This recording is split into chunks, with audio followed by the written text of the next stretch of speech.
Always ensure that you're properly grounded before working on any electronic component. Prevent ESD damage. You start by removing the SIM card.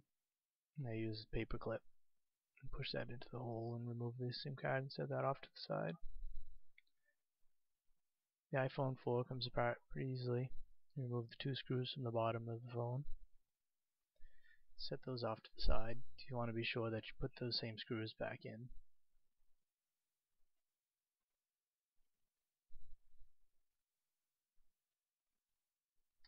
It's a good time to set up a area where you can keep your screws sorted. You want to be sure that you use the same screws in the same place from which you removed them. You push the rear cover forward and up, and the back cover will come off. You start by removing the battery. To do that, you take off the battery terminal cover. I use a spudger just to lift up on this, and that will expose the connector.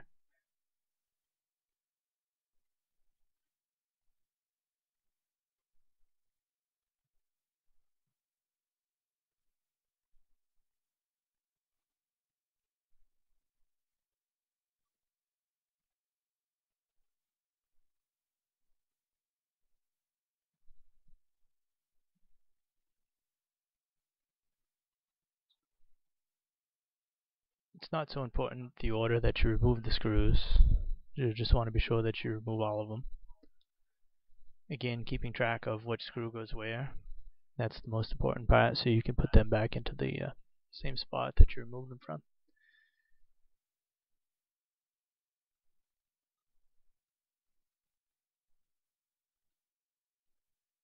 This is removing the speaker assembly and unplugging it from the main board. Lift that up to view and remove the screw that's underneath that cable there. Just be careful not to rip the cable when you're lifting on that.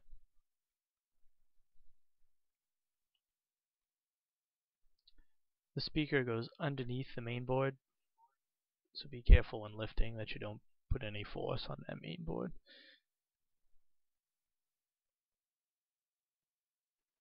And here you remove the the antenna wire, and you lift the speakers out. Here there's a protective film or sticker over one of the screws, and you remove that so you can get to your screw.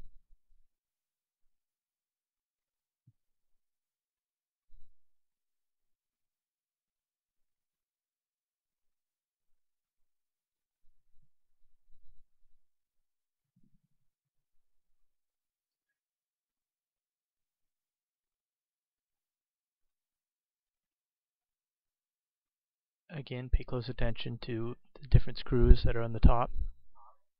Some are much longer than others, and you want to be sure that you get those back into the same spot.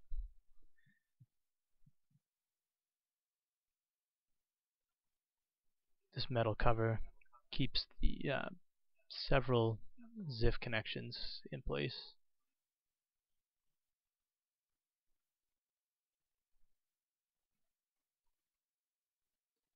To make disassembly easier, you can remove the rear-facing camera, and the vibration mechanism will come out as well.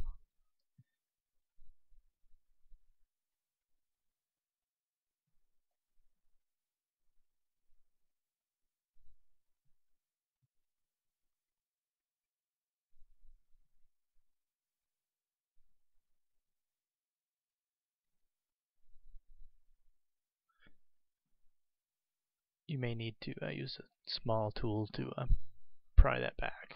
There's a small tab that fits into that raised clip there. So once you remove that, it'll expose all of the connections. Here are the two for the LCD and the touchscreen on the front.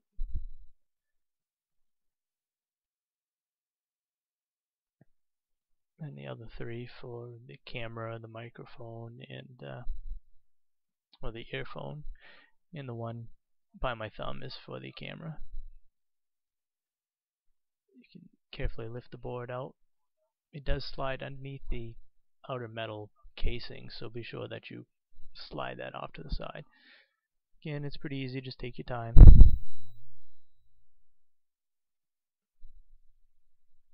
And there's the rear facing camera. It just sits in place.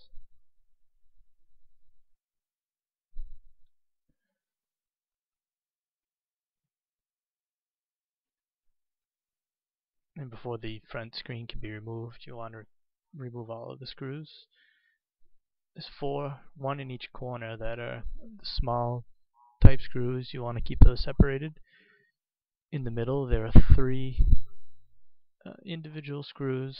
They each have a washer with a much larger head than anything else used in the rest of the phone. Again, so save those off to the side so you can reuse them, and be sure you get them in the correct spot.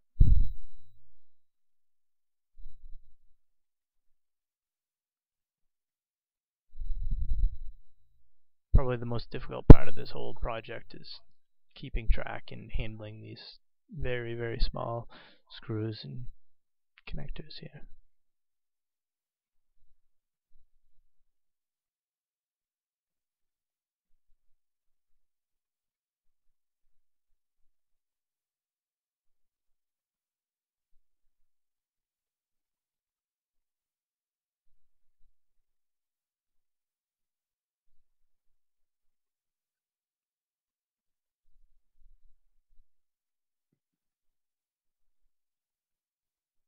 I found this phone to be the easiest out of the three that I've worked on to replace the front screen versus the original iPhone and the 3G.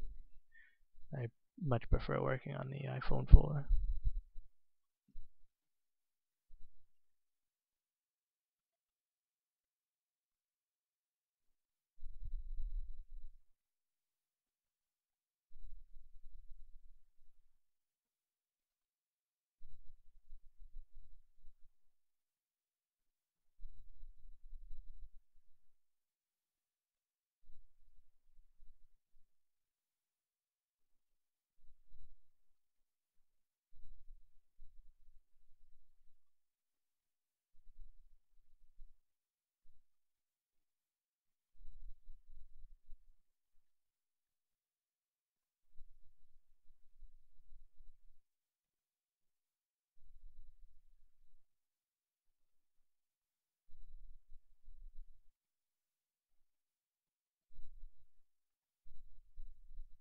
There is adhesive on the top and the bottom of the phones.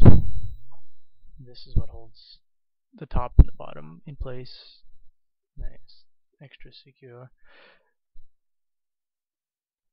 Depending on where your screen is cracked, this will be a little bit of a trick to get the glass and the face removed from this. As you can see, there was extensive damage near the home button on this phone.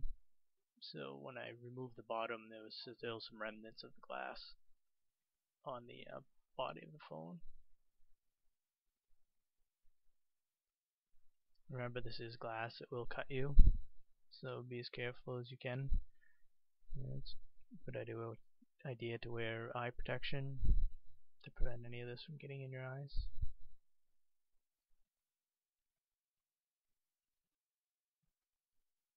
And I found that small pieces of glass did wind themselves under the home button, so ensure that you remove all those, so when you reassemble the phone, it won't interfere with the function of that button.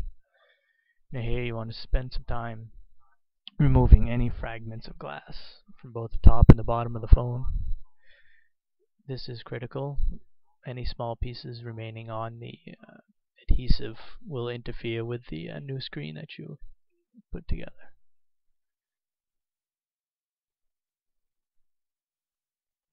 Try to do this without removing the adhesive that is on the phone, just to hold the new screen in place. Even though the screws will keep it from coming off the body, this just gives a little bit extra support.